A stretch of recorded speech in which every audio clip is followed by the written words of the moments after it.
ٹھڑک ہمارے معاشرے میں بطور لفظ بھی اور بطور روش بھی ایک عام فہم موضوع ہے۔ یہ ایک ایسا رویہ ہے جس کی مثالیں ہمیں روزمرہ زندگی میں عموماً نظر آتی ہیں۔ صنف مخالف کو دیکھ دیکھ کر اس سے شہوانی لذت کا حصول ٹھڑک کہلاتا ہے۔ اردو میں ہم اسے ایک غیر مناسب شہوانی اشتہا کہہ سکتے ہیں، unfair sexual desire۔ غیر مناسب اس لیے کہ اس میں فریق دوم یعنی کہ جس کو دیکھ دیکھ کر خود کو شہوانی تسکین پہنچائی جاتی ہو، وہ اکثر غیر مطمئن اور پریشان ہو جاتا ہے اور اس کے لیے یہ فعل ناپسندیدہ ہوتا ہے۔ یہ روش شادی شدہ اور غیر شادی شدہ مردوں اور عورتوں دونوں میں پائی جاتی ہے، تاہم مردوں میں اس روش کے زیادہ مظاہر ظہور پذیر ہوتے ہیں اور مردوں کی ٹھڑک کو آسانی سے بھانپا جا سکتا ہے۔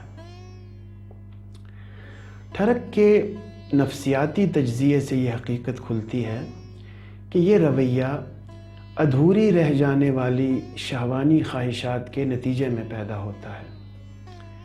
یہ ایک مسلمہ حقیقت ہے کہ شہوانی تسکین ہر انسان کی بنیادی جبلتی ضرورت ہے۔ بعض سائنسی تحقیقات نے تو یہاں تک بتایا ہے کہ انسان پیدائش سے پہلے اپنی ماں کے پیٹ میں بھی اپنی شہوانی خواہشات کو پورا کرنے کی کوشش کرتا رہتا ہے۔ پیدائش کے فوراً بعد سے لے کر مرتے دم تک یہ خواہشات انسان کی زندگی کا ایک لازمی عنصر ہوتی ہیں۔ زیادہ تر سائنسی تحقیقات سے پتہ چلتا ہے کہ مردوں میں شہوانی خواہشات عورتوں کی نسبت زیادہ ہوتی ہیں، تاہم کچھ ایسی تحقیقات بھی ہیں جو اس سلسلے میں مردوں اور عورتوں دونوں کو ایک جیسا سمجھتی ہیں۔ بلوغت کے بعد شہوانی خواہشات کی تکمیل اور بھی ضروری ہو جاتی ہے۔ انسان کی جوانی کے ابتدائی سال یعنی 13 سے 18 برس کی عمر شہوانی خواہشات سے بھرپور ہوتی ہے۔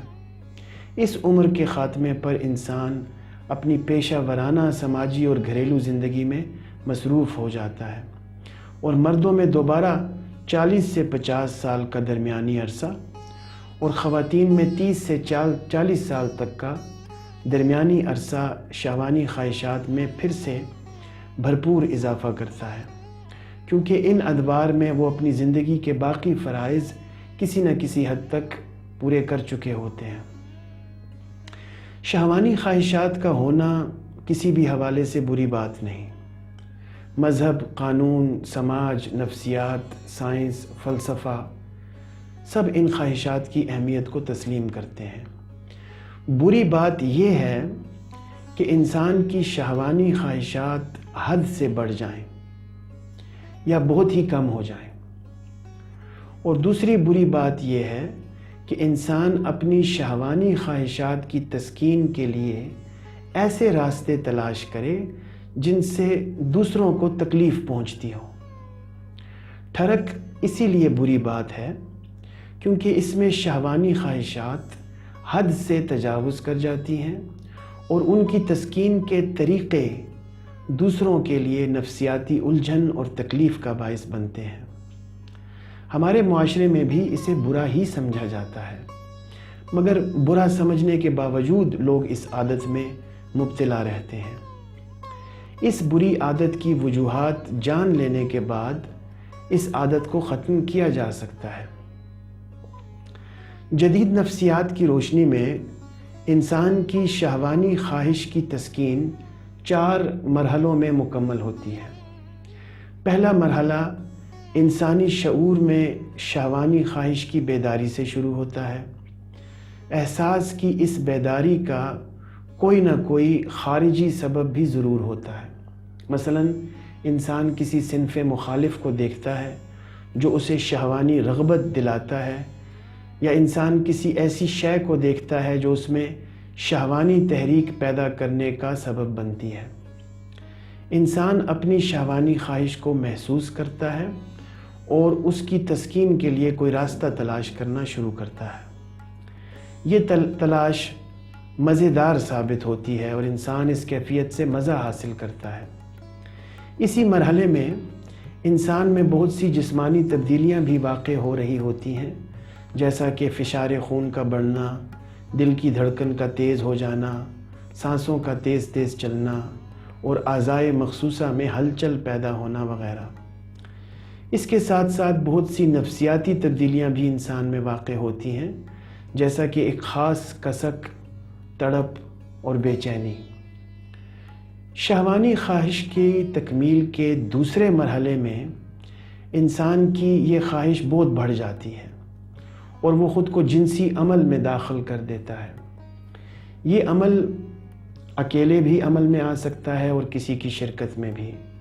دونوں صورتوں میں انسان اپنی شہوانی خواہش کی تکمیل کے لیے جسمانی احساس اور مزے کا سہارا لیتا ہے۔ اس مرحلے میں ہونے والی جسمانی اور نفسیاتی تبدیلیوں کی شدت پہلے مرحلے سے زیادہ ہوتی ہے۔ شہوانی خواہش کی تکمیل کے تیسرے مرحلے میں انسان انزال پذیر ہوتا ہے، یعنی اس کے جسم سے رطوبت خارج ہوتی ہے جس سے اسے تسکین ملتی ہے۔ چوتھے اور آخری مرحلے میں انسانی جسم اور ذہن واپس اپنے معمول پر آ جاتے ہیں اور جو جسمانی اور ذہنی تبدیلیاں واقع ہوئی تھیں وہ معدوم ہو جاتی ہیں۔ یہ چاروں مراحل انسان کی شہوانی تسکین کے لیے ضروری ہیں۔ ان میں سے کسی طرح کی رکاوٹ یا ان چاروں مراحل کا پورا نہ ہونا انسان کو بہت سی جسمانی اور نفسیاتی بیماریوں سے متعارف کروا دیتا ہے۔ ٹھرک میں مبتلا افراد کو یہ بات سمجھنی چاہیے کہ ان کی شہوانی خواہشات کی تسکین پہلے مرحلے سے آگے نہیں بڑھ پاتی، اور اگر وہ شادی شدہ ہیں تو ان کی شہوانی خواہش کی تسکین کا دوسرا اور تیسرا مرحلہ کسی ایسے مناسب طریقے سے ادا نہیں ہو پاتا جس کے نتیجے میں انہیں مکمل شہوانی تسکین میسر آ سکے۔ سائنسی تحقیقات اس بات پر گواہ ہیں کہ اکثر شادی شدہ افراد اگرچہ کہ جنسی عمل میں خود کو مصروف تو رکھتے ہیں، مگر اس کے باوجود انہیں اور خصوصاً خواتین کو وہ جنسی اور شہوانی تسکین نہیں مل پاتی جو انہیں مکمل طور پر مطمئن کر سکے۔ ان دونوں صورتوں میں انہیں کسی مستند نفسیاتی معالج سے رجوع کرنا چاہیے۔ ٹھرک کی ان وجوہات کے ساتھ ساتھ اس کی معاشرتی وجوہات کو جاننا بھی انتہائی ضروری ہے۔ مشاہدے سے یہ بات سامنے آتی ہے کہ ہمارے معاشرے میں شہوانی خواہشات کو تحریک دینے والی بہت سی اشیاء آسانی سے میسر ہیں۔ ان میں مردوں اور عورتوں دونوں کا لباس اور ان کی ایک دوسرے سے بے تکلفی، رسائل، ڈراموں، فلموں اور گانوں میں موجود شہوانی تحریک اور انٹرنیٹ کا غیر مناسب استعمال وغیرہ شامل ہیں۔ مشاہدہ ہمیں یہ بھی بتاتا ہے کہ وقت گزرنے کے ساتھ ساتھ لڑکوں اور لڑکیوں کی شادی کرنے کی عمر میں اضافہ ہوتا چلا جا رہا ہے۔ ایک محتاط اندازے کے مطابق اس وقت لڑکی کی شادی کی اوسط عمر 29 سال، جبکہ لڑکے کی شادی کی ایوریج ایج 35 سال ہے۔ یہ اندازہ صرف شہری آبادی کے لیے نکاح خانوں اور رشتے کروانے والی خواتین کی مدد سے لگایا گیا ہے۔ اس میں گاؤں سے معلومات اکٹھی نہیں کی گئی۔ شادی کرنا ایک انتہائی مشکل کام بن چکا ہے۔ مہنگائی اور شادی پر ہونے والے غیر مناسب اخراجات شادی کی راہ میں روڑے اٹکاتے ہیں۔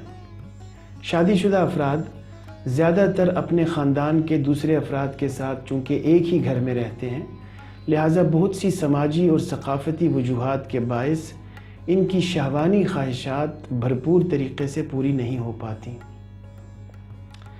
اب جو افراد ٹھرک کی عادت میں مبتلا ہیں ان کو چاہیے کہ وہ ان تمام اشیاء، افراد اور مواقع سے پرہیز کریں جن سے ان کی شہوانی خواہش کو تحریک مل سکتی ہے۔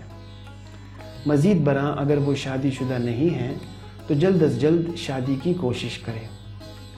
ٹھرک میں مبتلا شادی شدہ افراد کو چاہیے کہ وہ اپنے شریک حیات سے اپنے جنسی، جذباتی، نفسیاتی اور شہوانی تعلقات کی از سر نو تجدید کریں اور ان میں استحکام اور اطمینان لائیں۔ اس سلسلے میں میرے کچھ مضامین مثلاً شادی ایک نفسیاتی بندھن، شادی شدہ افراد کی شہوانی عدم تسکین، بے وفائی اور ناجائز تعلقات کی وجوہات اور تدارک اور بریک اپ وغیرہ جیسے مضامین کا مطالعہ بھی انتہائی مفید ہو سکتا ہے۔